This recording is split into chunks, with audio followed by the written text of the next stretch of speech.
This is the BiggerPockets podcast show 710. If my goal is to keep this property forever and have it produce the max income that it can, that's first priority. It can never be to, it's not working out with the city anymore, time to sell. No, I committed to this property. We are in a relationship. I said I was never letting it go. So I had to find something else. So it was the only option to me. What's up, everyone? This is David Green, your host of the BiggerPockets podcast, here today with my co-host, Rob Abasolo, bringing another great episode that is both inspirational, tactical, and practical. And yes, that rhymed too. Today's guest is Antoinette Monroe, who has a fascinating story. She started off as a short-term rental investor and then found out the area that she had bought these properties was going to make it very difficult or even impossible to manage them. And what she did to pivot ended up making her even more money than she was making before. You're going to love it. You don't want to miss today's show. Rob, what was some of your favorite parts of Antoinette's story? You know, I think it's always really nice to see how quickly someone can learn to change their strategy. A lot of people go into real estate with just one strategy. They're laser focused, but they don't really bake in the contingency plans. And it was just really awesome to see Antoinette.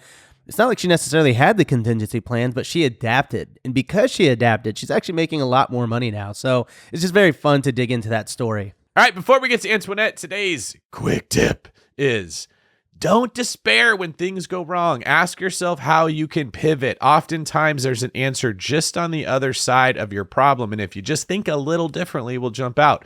Antoinette didn't have anyone else that told her what to do when regulations shut down her short-term rentals. She thought on her own because she listens to lots of podcasts. So fill your mind with information, fill your tool belt with tools. And when things go wrong, you don't have to freak out. The answer's often right on the other side of a pivot.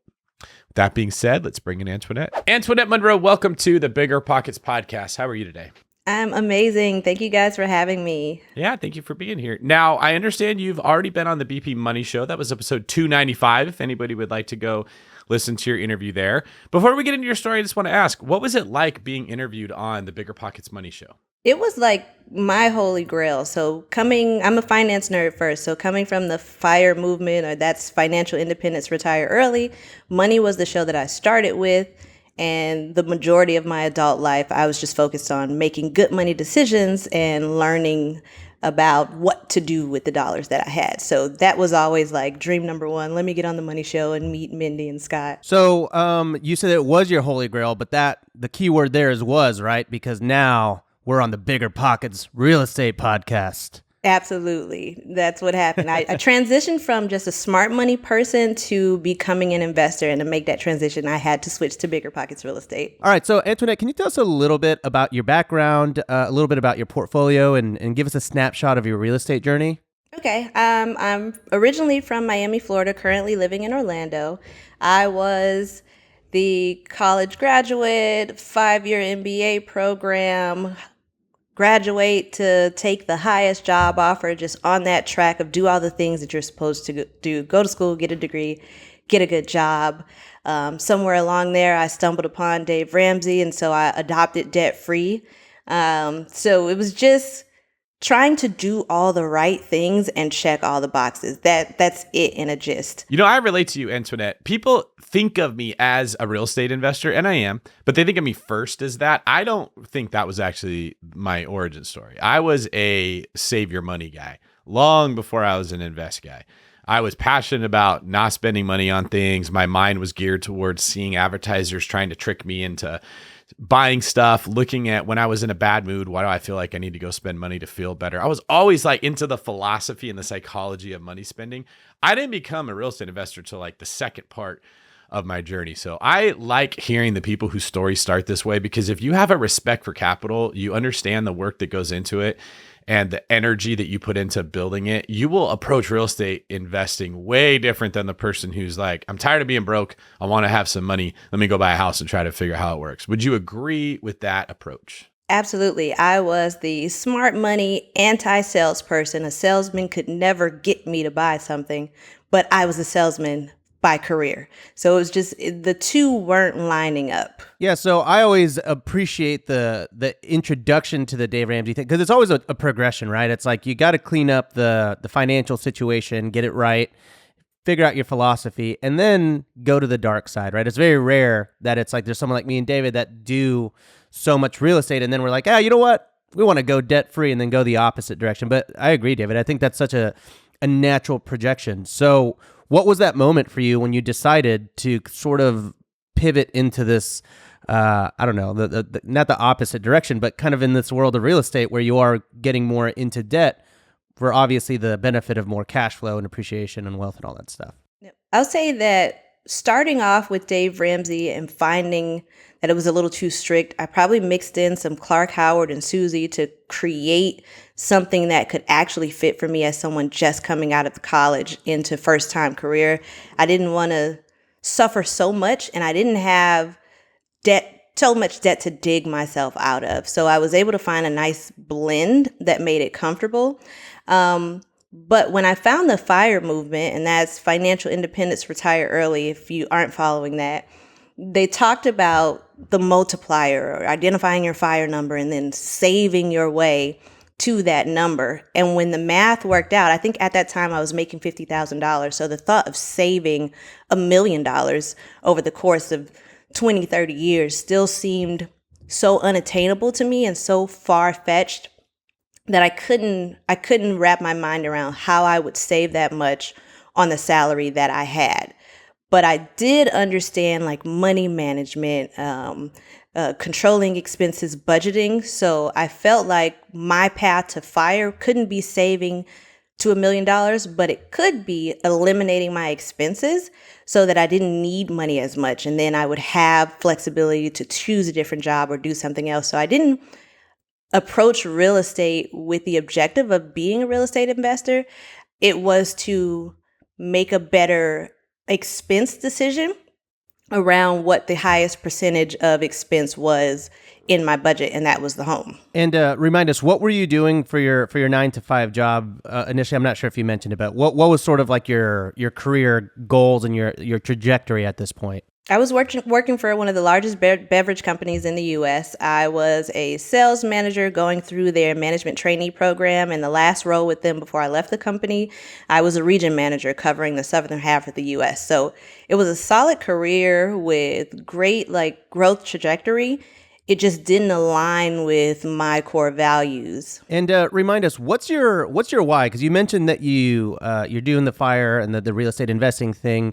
What's the freedom that you're after through the FIRE movement in real estate? The why was freedom, like simply freedom, but freedom to choose what I did with my time, freedom of choice, freedom to not be stressed about money or how much money I needed or had. So it was just freedom across the board to wake up each day and decide what I wanted to do with my time. I'm curious, do you feel like you're there? Do you have it? Have you reached it, or are you working on it? No, I do. Thanks to real estate investing, I've hit my version of FIRE, and I do feel free. I'm very like anti-alarm when I wake up. I have to wake up naturally, and then I just choose what I'm going to do for that day, unless there's a project going on and I have to plan just a little more. But even still, if it's a project, it's something that I chose because I would enjoy it and it would be fulfilling in some way, versus I have to get up every day and exchange time for money. Yeah, this makes a lot of sense. I mean, you mentioned that you were doing the MBA track and everything like that. Did you ever anticipate that you would be kind of in this I don't know, niche or asset class or like career? Or did you always want to be in the corporate world and in the 9-to-5 kind of landscape? I knew I didn't want the corporate world, but I didn't have any examples of how to not do that. So I knew in order to not go back home to Miami Gardens and live with my family, I at least had to go to college and get a job to be able to take care of myself.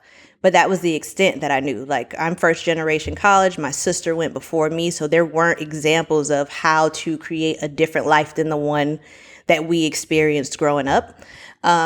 So I was checking the boxes like, okay, go to college, get a good job. These are the things I'm supposed to do. And at the moment of getting the good job, I knew it didn't fit for me.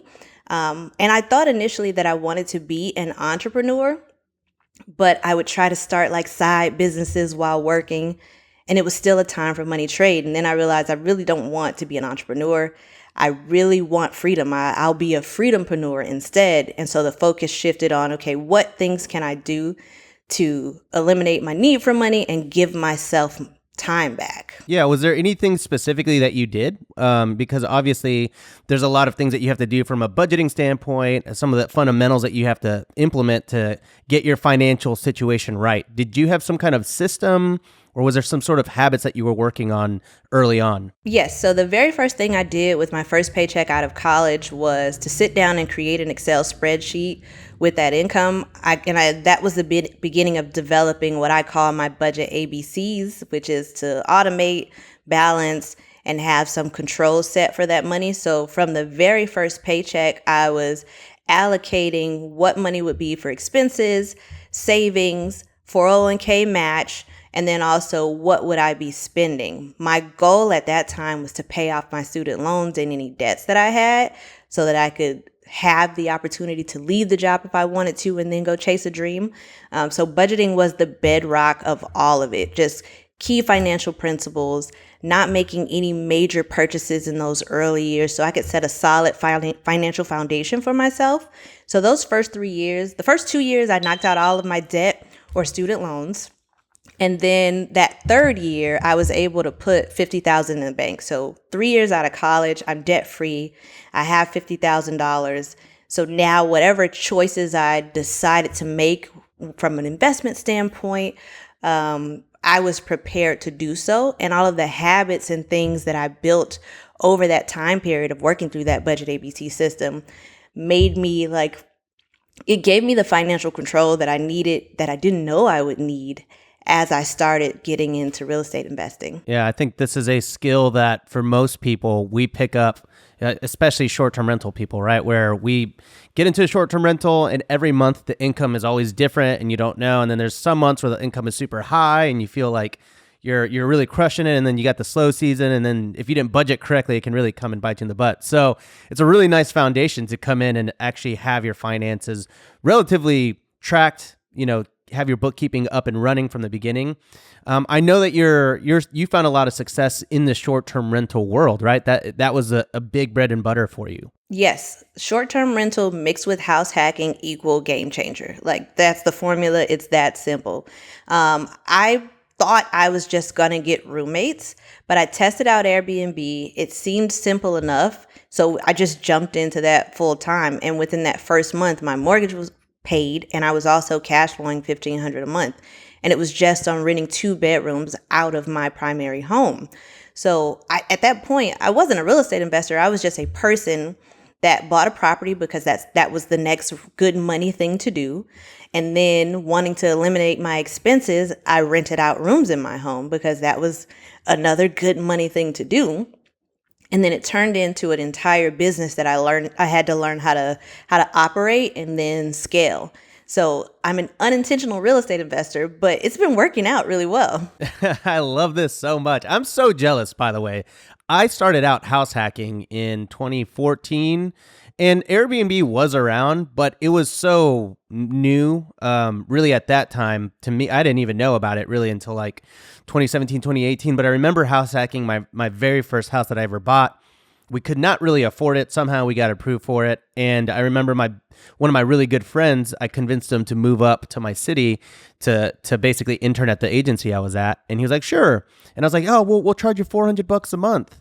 And I remember getting that first $400 paycheck from, not paycheck, but rent from him. It felt like a paycheck because I wasn't making really a lot of money at the time. And I remember thinking, oh my God, my mortgage is $1,100. I just got paid $400.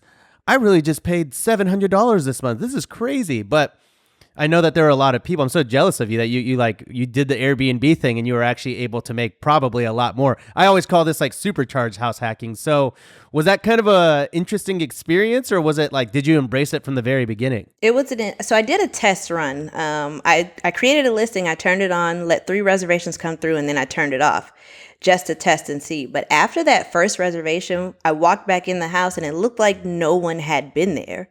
But I had $500 in my bank account that wasn't there before. And so it was a no-brainer just from that first experience. So I went all in on it.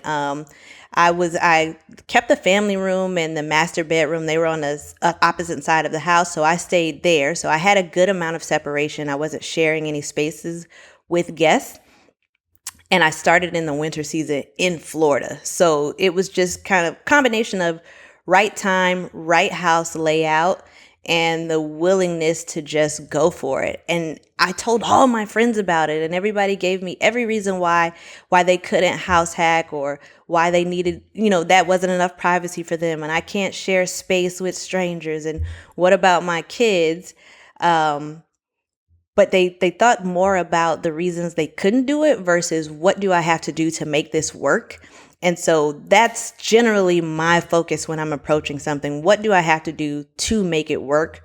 Because I want to achieve this greater benefit at the end versus focusing on all the reasons why it might be uncomfortable temporarily. Yeah. I think that is, it's sacrificing that short-term comfort for long-term gain. I always had to sort of talk my wife and romance her into the idea of house hacking because, obviously privacy is important. But when we moved to LA, I got so tired of wanting to rent an apartment. I was like, we're going to buy this house. We can't afford it. But if we house hack, we're going to be able to afford it. And that really panned out to be the cornerstone of my entire portfolio and journey. So you're doing this house hacking thing and you're crushing it. At this point, are you like, okay, I'm all in, I'm going to start buying Airbnbs? What comes after that first house hack? After that, I happened to tell another neighbor about it. They had like this gorgeous cabana on the lake behind their house, and we were over for dinner one day, and I was just like, you know how much money is sitting in your backyard right now? And I told them about what I was doing with Airbnb, and then set them up on it, and we got really close through that process. But they were real estate investors. They had multiple properties, so I looked up to them as, I want to do what you're doing someday. And then they looked at me like, oh my God, I can't believe you figured out this Airbnb thing. We need to do what you're doing. So they started telling all of their friends about it. And anytime we were introduced as, here are these budding real estate investors, and here are all the cool things they're doing. And I'd go home and be like, I'm not a real estate investor, but I guess I have to figure out how to do this now, because at some of those parties, someone would approach us and say, hey, we have some money and we'd be interested in investing. So I think that was the point where I was like, okay, I have to figure out what being a real estate investor means and how to actually do that, since people are looking at me that way. And now there are opportunities that are coming from it that I don't want to, miss out on. So I think that was the catalyst behind figuring out how to actually become a real estate investor and build out that portfolio. And of course, the first strategy that I learned about was the BRRRR strategy. So we started with that one. Yeah, so you went from short-term rentals where you had initial success, which had to feel good because, like you said, you stepped in at the best time in the market before it was saturated. It was kind of fish in a barrel to a degree. So you had a very good experience with real estate, and then you probably recognize you have a knack for it. So your confidence is feeling good. What caused you to switch into the BRRRR and some of the group homes you were doing? Why did you move to a new niche? So short term was going really well. And when I started, it was not regulated within the city of Orlando. Shortly after we started, new regulations started to come in. There were requirements for you to live in the home, which worked for us while we lived in that home. But as we wanted to scale out that portfolio, it started to get tricky. We would always have to have multiple units where there was a full-time tenant at one point with Airbnb responsibilities to be able to Airbnb any other units in that. And after a while, it just got to be, too much to juggle, or I didn't think it would be sustainable long term, because now there are too many players involved and I can't directly control everything.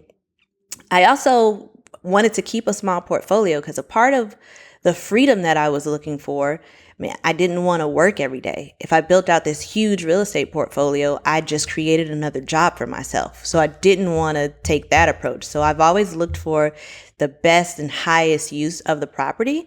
And I'm also big on having multiple exit strategies. I know they tell you pick one niche, focus on that, get great at it before you switch.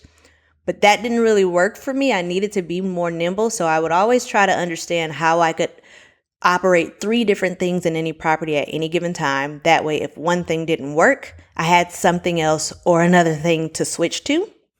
So group homes became that third piece. I knew that I could BRRRR that house and I could just rent it out full time. I was short-term renting, so we had that strategy. But once you do short-term rental, it can be difficult to find something that's going to produce equal or more cash flow than that. But the group home model became that opportunity. Short-term rental is maybe a 2x strategy versus long-term rents, but with group home, we're talking 3x or more. That's more of unlimited, a bit earning potential with the different options and services you can offer there. Okay, so give us a little bit of a snapshot just so that I know where you're at now with your short-term rental journey. How far did you get to short-term rentals? And then we'll get into the group home stuff here in a second. We went to 9 rental units. And at that 9, one of them was arbitrage, the rest we owned. And at that point, it was enough for us to live the lifestyle we wanted to without having, too many hours per week of work. Solid cleaning crew, handyman, and you're kind of good to go. But with the regulations changing in Orlando, I wanted to switch to a different asset or change the portfolio a little bit so we could have a little more stability. Of course, COVID happening. Fortunately for us, we were able to switch to midterm rental during that period and not experience much of a loss.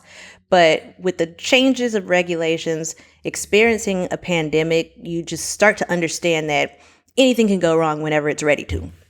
So the more diversity that you can add to the portfolio or other asset classes that you could tap into that are a little more resistant to those events, the better. And interstate group home.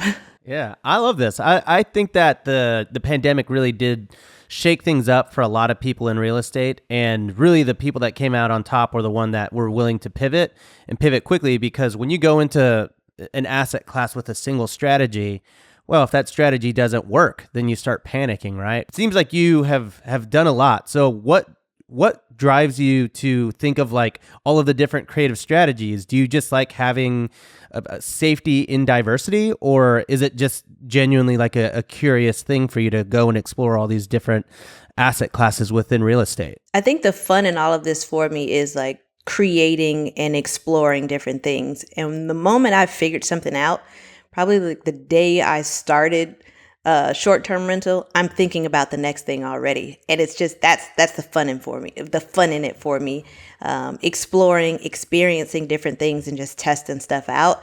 I don't think I'll ever be able to stick to one set thing because I do have the shiny object syndrome. And I used to fight it and try to be like, okay, just focus on one, but I could not. So now I allow myself 3 shiny objects at a time. That seems to work for me. But I'll always be looking for something else. Yeah. And so you got to 9, which is really impressive. A lot of people work their whole career to get to 9. How are you even scaling up? Were you self-financing it? I know you talked about maybe working with some investors. What was your strategy? Because this, to me, I think getting from 1 to 9 is the hardest part of the journey. Slow and steady. So I would buy 1 property a year. Each of those properties would either be 2 to 3 units. So when you buy a multi-unit property, that helps, speed up the timeline on scaling.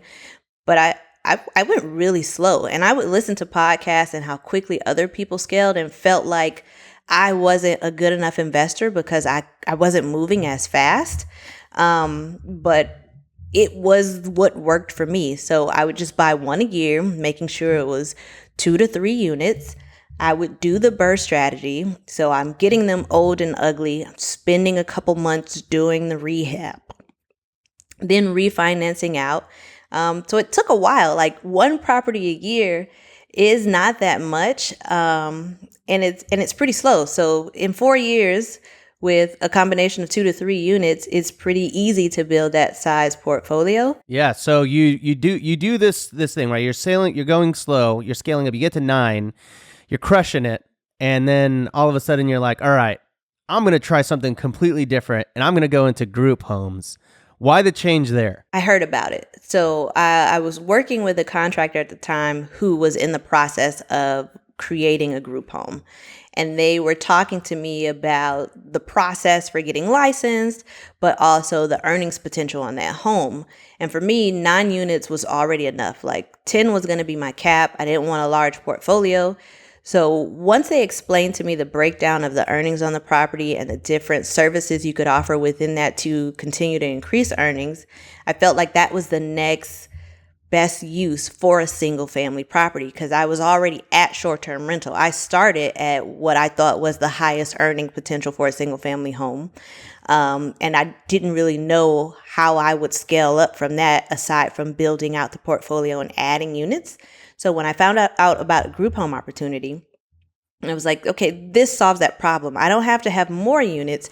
I can convert the units that aren't in the most favorable either location for short-term rental to this other operation style, I guess, and still make the same that I'm making on short-term rental, but in most cases, probably 3x, and do some good while I'm at it. Yeah, okay. So explain to us the concept of group homes. I imagine, is this similar or is this the same thing as residential assisted living? Yes, so it's the same. And depending on the agency that you're licensed with or the demographic that you service, the name would look different. So you'll hear residential assisted living, you'll hear assisted living for senior care, foster home, all of these different styles are the same. The terminology just varies by the state that you're in and the agency that licensed you. For me specifically, I'm licensed in the state of Florida, and I'm servicing clients with mental and developmental disabilities specifically. And within that, some of them may require nursing care. So not only do we provide the home care service, we also provide nursing services within that environment as well. Yeah, I remember many years ago when I was just a wee real estate investor listening to BiggerPockets, someone came in and spoke about residential assisted living. And I was like, oh my God, like it's crazy. It was mind blowing because the numbers seemed to work out. And I remember for me, I was just very nervous to learn the logistics and the actual, the run of show, right? The day-to-day operations. Did you have any experience at all before you jumped in, or what was the learning curve like for you? I did not. But that is not a deterrent for me. Not having experience in it don't stop no show. So just a basic conversation with what they were setting up. They gave me the website for where to apply. And so I just started on the application process. You are required to take a lot of online trainings. So learning a lot of it was on the go. I spent some time volunteering in a group home so I could see what the day-to-day operations were like. And that volunteer experience, I learned a lot about staffing, the nursing care that comes with that, medical supplies, all of these things. So it is far more not passive than short-term rental and real estate investing. So it is a big difference in terms of like the level of liability and responsibility and work that goes into it, but it's commensurate with the earnings that you could make.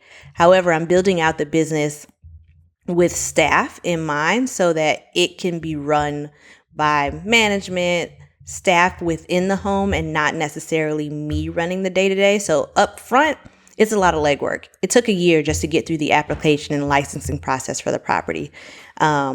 And so we'll spend the next year just kind of learning the ropes. So you own the business and the property. You're not owning the property and renting the business to somebody else to run, correct? Yes, I own the business, and then the property is owned by a separate business. And that group home business rents the property from it. But in the end, it's all me behind it. Yes, I got you. Yes. So you have businesses that you own, and one of them owns the property, one of them owns the business. But what I'm saying is you're not renting it out, the home, to someone else that's running it. You're running the business yourself. Clearly, that's going to be a lot of work. And like you said, it's probably more work than a short-term rental. Is the money so much better in that space compared to the short-term rentals that it's worth the extra work? Yes. Okay. Short answer. Right. So for example, with the agency that I'm registered with, depending on the level of the client that you're servicing, they'll have like medium, moderate, extensive 1, extensive 2. Each of those change. And at each level, so at moderate level, I'm making maybe $1,000 more per client, and I can have up to 5 clients in my home than I would on the entire property if I rent it as a short-term rental.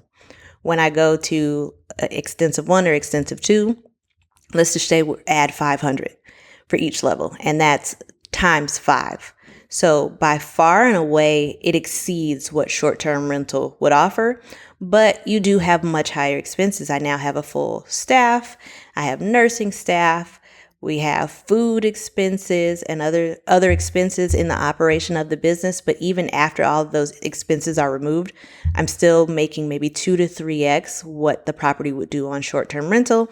And I'm not fighting with the city anymore because this is fully licensed and regulated and zoned for it. Yeah, there's also a lot more regulations that protect residential assisted living facilities. Like it's considered, I'm trying to think of the right word, like what's the act that deals with Americans? The ADA prohibits cities and HOAs from saying you cannot use this property for this purpose versus short-term rentals where it's very popular to get a neighborhood full of angry Karens yelling at you, not in my backyard, we don't want these here. So it is protected, and that is a good thing to keep in mind, especially if it's more profitable than a short-term rental. I would have actually thought that they were on par. So that's interesting to hear. The business is doing better, but you're a full-on businesswoman. You're hiring people, you're managing staff, you're dealing with scheduling people, the attitudes that come from human beings, which is something that we often don't think about with real estate. But if you're in the short-term rental space or the residential assisted living facility space, you're dealing with humans, and humans are complicated people that can make things hard. So kudos to you for taking on that challenge. Is this something you see yourself scaling to get a lot of properties, or is this more of a, I don't need a lot of them in order to make good money doing this type of a situation? It's really a solution to another existing problem. So I had regulation issues with 2 properties that were Airbnb. So converting those 2 to group homes solves my regulation issues, but also increases the income. And then the income from that business can funnel into another asset class, whether it's going into getting a multifamily. So I'm not walking away from short-term rental completely. Just I have 2 properties that it no longer works for. So I needed a new use for it because I'm a hold forever kind of girl. I'm never going to sell them. So I'd be switching these 2 properties and then taking the income from this new business to move into multifamily, to step into short-term rental markets that don't have crazy regulations and are true vacation markets.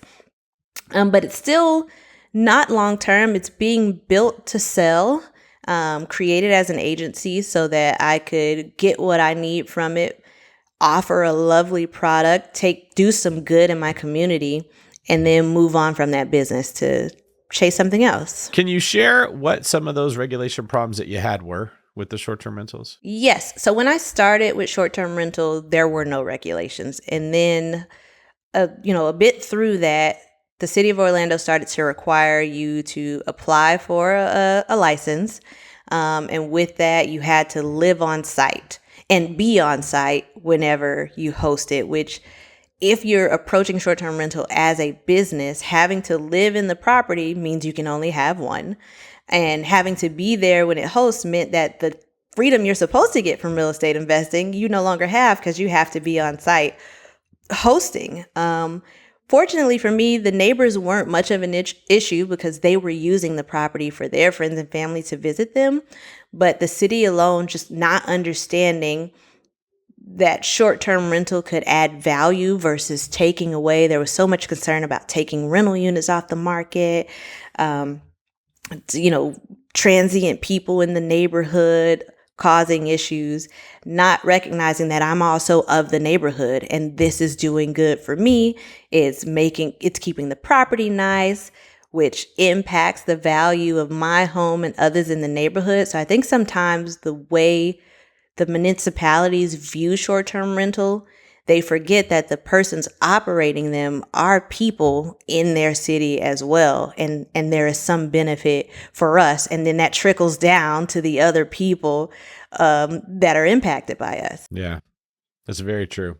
This just is reminiscent of my TikTok comments and my YouTube comments of people that say the same thing. And I'm just like, they think we're like these big bad investors that are just like throwing up cardboard boxes and being like, rent this for $200 and paint my house before you check out. And I'm like, if you just like chatted with me for like 5 minutes, you'd be like, oh, you're just like a regular guy that just like owns homes. It's like, it's kind of funny that the regulation and the narrative is so anti Airbnb sometimes. So that's a really good perspective, though, that, yeah, you are part of that community, and it's building you up.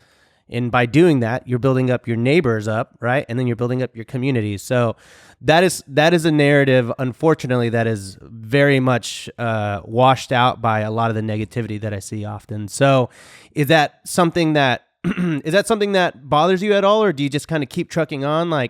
Or what are your thoughts on that? Because this is something we don't really ever talk about, but is it something that drives you, or is it something that sort of makes you stop and rethink the entire strategy? I don't stop and rethink it. It makes me fight for it, right? Like being an Airbnb host led to also being an Airbnb ambassador. And a part of that is being the voice to tell the other side of the story. So I'll attend the city commission meetings to make sure that they're hearing the counter argument, and it's not just a bunch of angry people in there trying to shut something down. So I think it's important to show the other side of the story and be present for those things, interacting with the neighbors.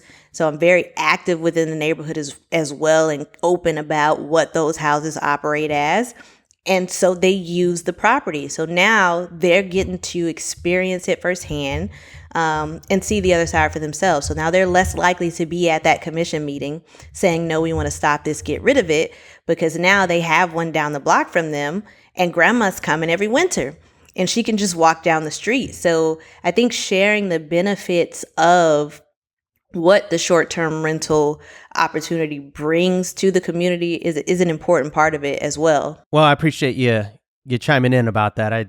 I agree with all of that, right? And that is, to me, always a funny thing, is like, people still use Airbnb, but then they'll be mad about it. So I agree. I think being an active voice is, you're doing your part, and I'm glad to hear you come and say that on the podcast, because this is something that we don't highlight nearly as much as we should. So you also mentioned a little bit on your group homes that you're doing good there, and you're helping out the community in that aspect. Can you talk about that a little bit? Is that an important factor for why you're in group homes, or is that just sort of like the cherry on top? I think it's important, period. I don't think there's any business I want to walk into and there's not something I can leave behind that's greater than what I'm getting out of it. So the same approach with Airbnb, making it feel very homely and being beautiful and, top quality, high end, it's the same approach for the group home. So I set them up as if I were setting them up as a luxury Airbnb. And then it just so happens that the person staying there is going to be a client receiving services. So I want to make sure that those clients are receiving the best home environment I have to offer. Within that, it's having organic gardens in the yard so that they can get some, outside therapy as well, versus just being in the home all the time. Having access to organic food and produce. These are all little things that you don't necessarily get in the assisted living space, because it's more like, a boarding house or a little older and not as well kept. I want this particular subset of the community to be able to experience the luxuries that they may not otherwise have available to them. And I think that's important as well. So I'm curious, you caught an L when the city came in and said you can no longer do this, or we're just going to make your life so miserable it's not worth doing. And you had the idea to pivot in using the same properties for a different purpose. That's not natural. People don't just on their own be like, I'm going to change the entire asset class of the property, go through licensing, have construction done so that it can be held up to license, get the permits for a new thing. Where did you get the idea to convert into the new use? So a friend of mine was in the process of converting one. And if the numbers work, that's enough for me to dig in. So with the numbers that they were sharing, it sounded like a home run. The properties had already been completely updated because they were Airbnb first. So they were ready to go. I just had to go through the paperwork. So it didn't seem too hard, right? Like all the hard stuff was already done. Now I just have to fill out an application, take a couple online classes. So it seemed simple to me. And I know I'm like minimizing what the process entailed, but I think if my goal is to keep this property forever and have it produce the max income that it can, that's first priority. it can never be to, oh, it's not working out with the city anymore, time to sell. No, I committed to this property. We are in a relationship. I said I was never letting it go. So I had to find something else. So it was the only option to me. So Antoinette, it's really impressive to hear about all the different ways that you're thinking about these new ventures. And I know that hearing about some of the missteps or some of the mistakes that you've encountered along the journey is equally as valuable to our listeners at home. So can you tell us about one of your real estate failures in this space or just along your journey in general? I'll say I fail pretty regularly. So much so that it is nothing to be afraid of anymore. I just accept it as something's going to go wrong. It will happen. But the one that got the ugly cry out of me, I'll tell you about that one. Yeah, so it was a property that I bought in 2021. I had a home equity line on one of the properties. And I was in the process of refinancing that home, and I was going to use the dollars to purchase this new home that I was able to get 3 units out of and what is ultimately becoming the group home. And maybe 2 days before I was due to close on the refi, and of course 5 days after that I would have closed on that new purchase, the lender notified me that the refi was not going to happen. So it turned out through underwriting. Now, although I did everything I could to be ahead of it, prior to putting it in the application, we did like a soft underwriting to make sure that everything would pencil out before we even went down this road. But when we got to the final stage of underwriting to get to the clear to close, the underwriter found that the way my properties were classified on my tax return essentially made all of the rental income wash out. So even though the properties were owned by my business and that's what the rental income was being paid to, it was classified, the properties were owned by me, but on the tax return, they had it under my business. And because my business was reporting a business loss, it wiped out my rents. So I didn't know there was this error on my tax return because I trusted my tax accountant to be on top of these things. But in the process of going through that refi, they sent a payoff to the bank that had my home equity line. So not only did I lose the dollars that I would have got from the refi, my plan B, which was to just go and use the home equity line, that just evaporated as well. I walked into the bank to get the check and I got told that the account was frozen and I could not because I had moved out of that property. And for that particular lender, once you move, you could no longer use your home equity line. I didn't know that. I learned, do the BRRRR strategy, get the home equity line, and you can use this thing forever. Well, not with this particular lender. So in a space of 24 hours, my home equity line was gone. My refi had fallen apart. And I'm 3 days from closing on a property that I have a $10,000 escrow deposit on, and I have no money. Well, I don't know. I mean, obviously that's tough in the moment, but what did that really teach you moving forward? Is that a mistake that you think will ever happen again, or you feel like you're pretty guarded from that ever happening again? Because sometimes I feel like that's a value that's hard to, hard to keep in mind, with this type of scenario. Particularly, I couldn't have foreseen it. I thought I had done everything I could to anticipate things that could happen by doing the pre-underwriting before applying for that refinance application, by working with an accountant and having my finances managed by a professional. I thought I was doing everything I could. So in that case, it could happen again, right? Because you could be making your best efforts and checking all the boxes to the best of your knowledge and hiring who you think are the right people, but you don't know that it's wrong until it hits the fan. So it very well could happen again.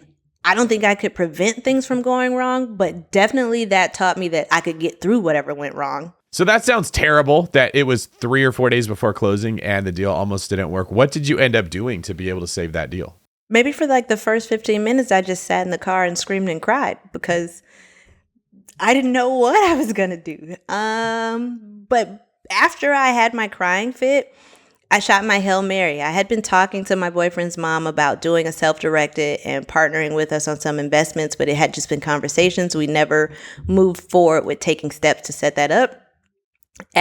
So I called her, explained to her what had happened. and asked her if she would still be interested in partnering on some investments and setting up that self-directed. I explained to her the risk, basically, everything that I experienced so far with money evaporating.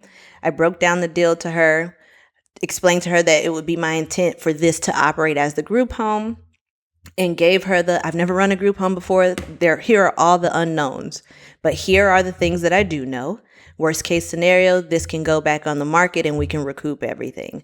And asked her if she was in and out or out, and she said she was in. So that was my Hail Mary shot, and she saved the day. Quite honestly, if she had not been willing to lend and create that self-directed, I was out of sources to tap.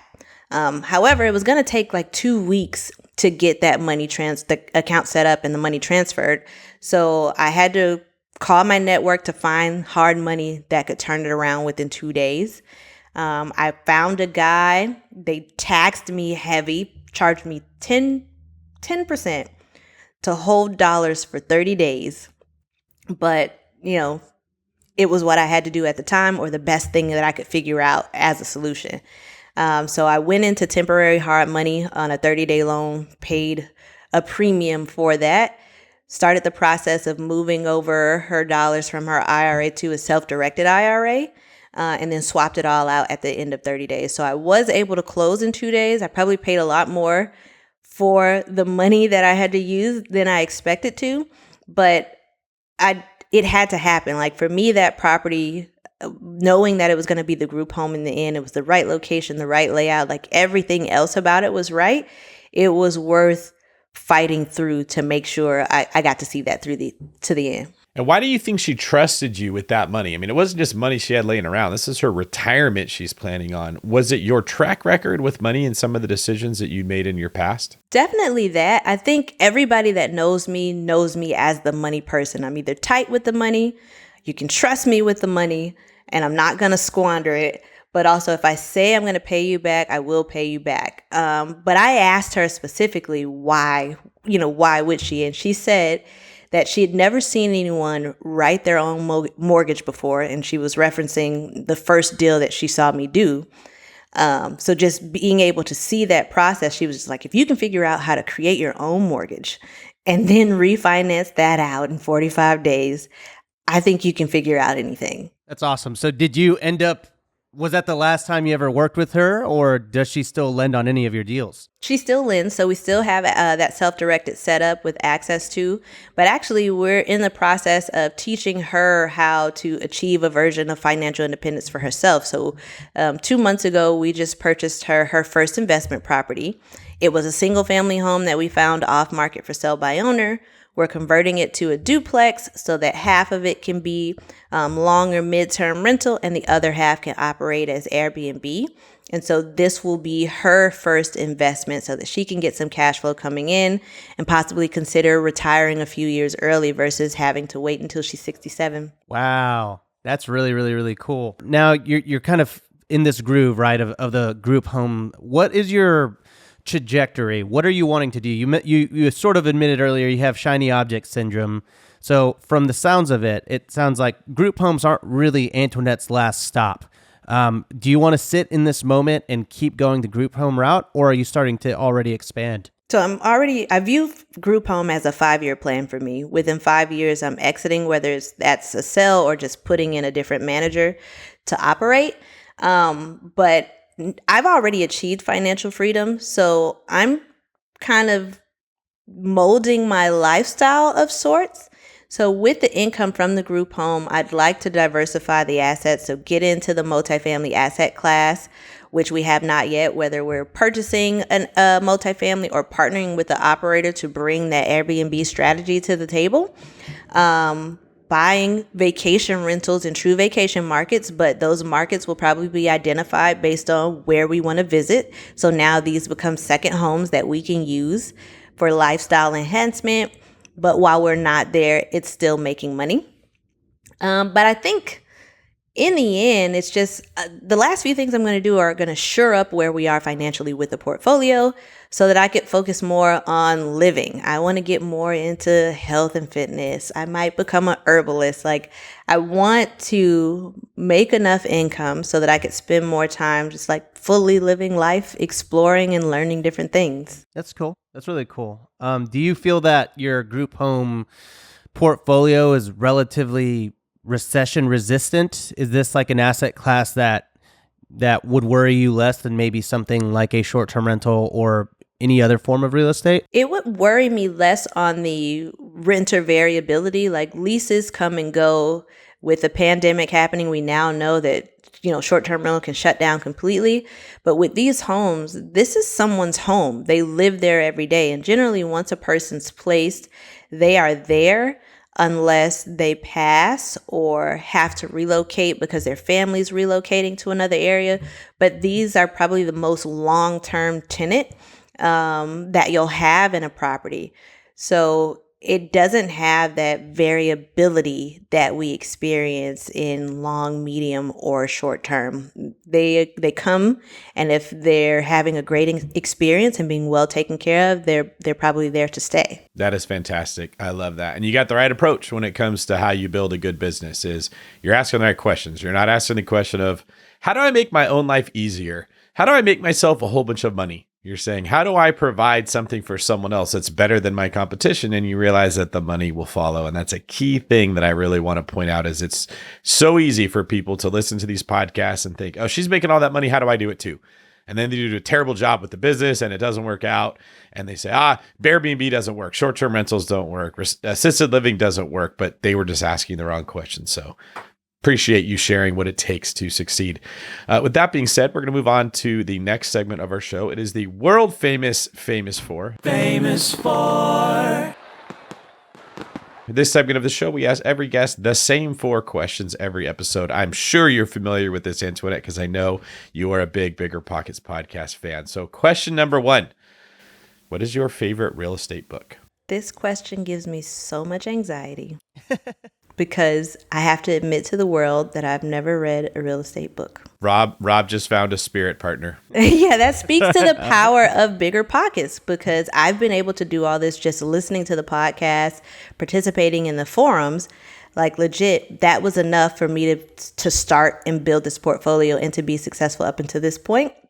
But my favorite business book is The 7 Signs of Highly Effective People by Stephen Covey.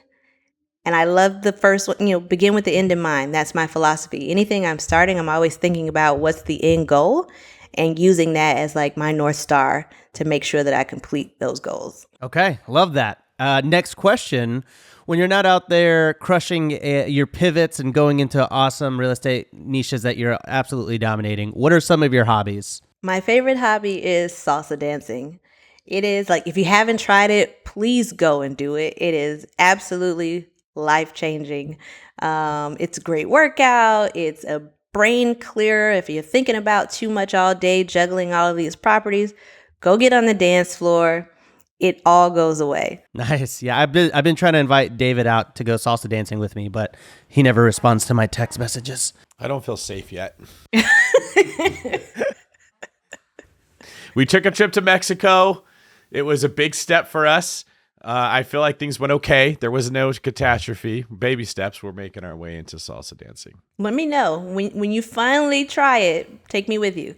Yes, the pivot queen. I mean, does salsa dancing involve pivoting? Is like are your hips pivoting a lot, and that's why you like it so much, because you've proven you're such a good pivoter? Everything pivots. There it is. Yes, pivots, twists, turns, all of it. Uh-huh. That's right. Did we see any salsa dancing in Mexico, Rob? I don't think we did. We did not. No salsa dancing, just salsa dipping, my friend.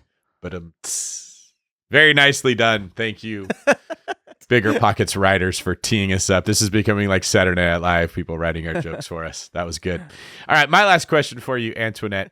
What call to action do you have for our listeners? Call to action is take action. None of the excuses you can come up with are valid. You don't know what's going to happen if you never attempt to make it happen. So don't let not having read a real estate book hinder you. Don't let not having all of the answers hinder you.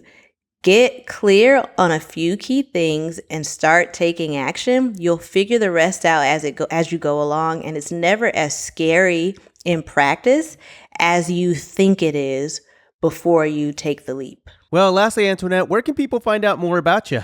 I am newly on Instagram as Fearless and Free Fi. That's Fearless and Free FI on Instagram. And you can also find out more about me on fearlessandfreefi.com. What about you, David? Find me at David Green 24. Very boring, very easy to remember. Just remember that unnecessary vowel at the end of my name, the E.